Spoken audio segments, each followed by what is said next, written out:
Red Hollow was the kind of town that trusted a steady hand more than a kind heart. Dust rolled along the main street like a restless spirit, catching on wagon wheels and boot heels. The sun beat down without mercy, bleaching storefront signs and tempers alike. And at the far end of town stood a narrow shop with a wooden placard, swinging gently in the dry wind. "See, Hail Gunsmith." Inside, Clara worked in silence. The sharp scent of oil and iron filled the air as she adjusted the cylinder of a revolver beneath the glow of a lantern. Her hands moved with precisions, steady, confident, practiced. She had learned young, standing beside her father at this very workbench, watching him carve metal like it was art instead of weaponry. Now, she stood alone, the Red Hollow.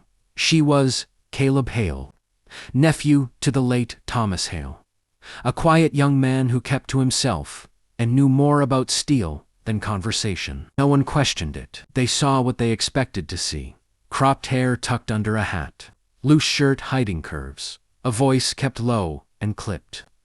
In the West, people believed what was convenient. A shadow fell across the doorway. The bell above the door chimed. Clara didn't look up immediately. Shops open. Bootsteps entered measured, unhurried, not the heavy stomp of a rancher or the swagger of a gambler. "Good afternoon," came a calm, warm voice. Clara finally lifted her eyes. The man standing before her wore black butt, not the dusty black of a gunslinger. His coat was simple, neat, his expression steady, his eyes gentle. "I'm looking for Mr. Hale," he said. "You found him." She kept her tone flat. He removed his hat, respectfully. "Gabriel Turner.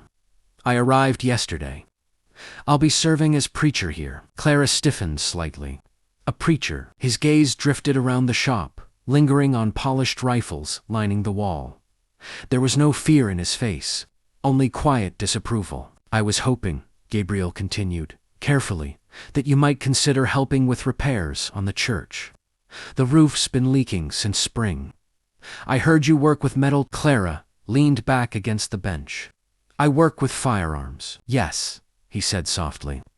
"I can see that." Silence stretched between them, thick but not hostile. "You don't approve," she observed. "I believe weapons are often a sign that something else has failed," Gabriel replied. Her jaw tightened.